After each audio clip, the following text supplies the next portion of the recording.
Denis, Madame la conseillère régionale chère Anne-Marie, Mesdames et Messieurs les élus du conseil municipal de Nevers, Mesdames et Messieurs les présidents d'associations présents aujourd'hui pour cette inauguration, Mesdames et Messieurs chers Neversois et Neversoises.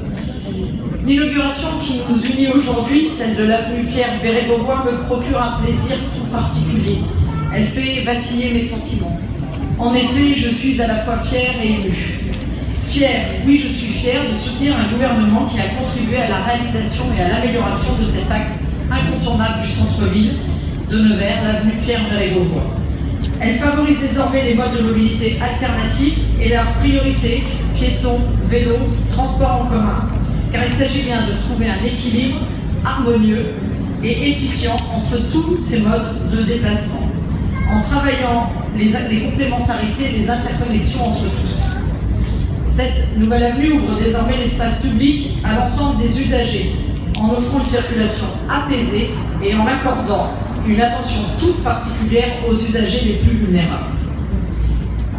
Enfin, elle offrira dès l'automne un nouvel espace de verdure avec une vingtaine d'arbres supplémentaires, accompagnés d'une trentaine de variétés de plantes. Cette superbe réalisation mise en place par l'équipe municipale actuelle, que je tiens à féliciter pour la qualité de son travail, répond au projet de loi de l'orientation des mobilités. Mon travail de parlementaire avec mes collègues de la majorité de soutenir ce projet de loi, car nous voulons transformer en profondeur la politique des mobilités avec un objectif simple, des transports du quotidien à la fois plus faciles, moins coûteux et plus propres pour tous les citoyens et dans tous les territoires. Cette loi apportera une réponse forte aux fractures et aux sentiments d'injustice que vivent beaucoup de Français qui galèrent par leur transport. Et elle est aussi une réponse à l'urgence environnementale que nous connaissons tous. C'est la preuve que le gouvernement, aux côtés des services de l'État et des collectivités, prend en compte les besoins de chacun d'entre nous qui sont en évolution constante. L'autre contribution du gouvernement pour faciliter la reconfiguration de l'avenue Pierre Bérégovoy est la mise en place du dispositif Action Cœur de Ville. Il s'agit d'un dispositif unique, comme l'a indiqué Monsieur le maire, pour accompagner les villes médianes dans leur programme de revitalisation de leur centre-ville.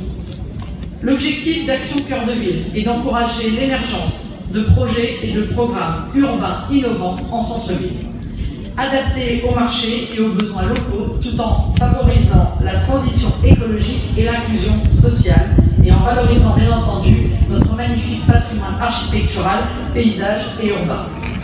Ce plan national, lancé auprès de 222 villes bénéficiaires, répond à une double ambition: améliorer les conditions de vie des habitants, bien entendu, et conforter le rôle moteur de ces villes dans le développement du territoire. Tout ceci pour permettre à ces villes de retrouver un meilleur équilibre et pour redonner l'attractivité et le dynamisme à leur centre-bourg. Le gouvernement a débloqué plus de 5 milliards d'euros sur 5 ans. Parce qu'elle concerne ces villes, et vous l'avez très justement dit, Monsieur le maire, 23% de la population française et 26% de l'emploi, les villes médianes sont un vecteur essentiel de développement économique et social de nos territoires. Ce programme vise à faciliter à soutenir la réhabilitation de l'habitat en centre-ville, le développement économique et commercial, l'accessibilité, les mobilités et connexions, et la mise en valeur de l'espace public et du patrimoine. Comme vous le constatez, le gouvernement est dans l'action pour améliorer notre quotidien. Mais je souhaite rappeler, souligner, car trop souvent oublié, voire injustement négligé, l'intervention financière de l'Europe pour la réhabilitation de cette avenue Pierre Bérégovoy. Il est impératif de cesser de faire de l'Europe un épouvantail et de mettre un terme à la rengaine de la faute à l'Europe. L'Europe n'est pas un problème, c'est notre solution et notre meilleur atout. L'Europe nous permet de peser dans un monde dont les dimensions nous dépassent. La voix de la France porte davantage grâce à l'Union européenne. Reconnaître cela, c'est inscrire dans une démarche constructive, loin des postures et des conservatismes qui minent encore l'action politique. Au début de mon intervention, je vous ai fait part de mes sentiments partagés, fierté et émotion. Oui, émotion, car cette avenue nous permet aujourd'hui et chaque jour d'honorer la mémoire d'un homme qui nous était cher et qui le reste, dont la disparition restera tragique et injuste, celle de Pierre Bérégovoy. Pas un Français qui ne soit aujourd'hui troublé par la fin brutale de Pierre Bérégovoy. C'est parce qu'il n'a pas supporté le dénigrement, le mensonge, la violence, toujours présente dans le débat public, qu'il prit la décision dont nul n'a oublié le chemin. Pierre Bérégovoy venait d'un milieu modeste, ancien ouvrier. Il est un exemple parfait de ce que la méritocratie républicaine peut permettre. Par son courage, son travail et ses convictions, il arrivera à gravir l'échelle sociale, aussi bien dans sa vie professionnelle que politique. Pierre Bérégovoy était un homme honnête et droit, et tout simplement un grand homme d'État.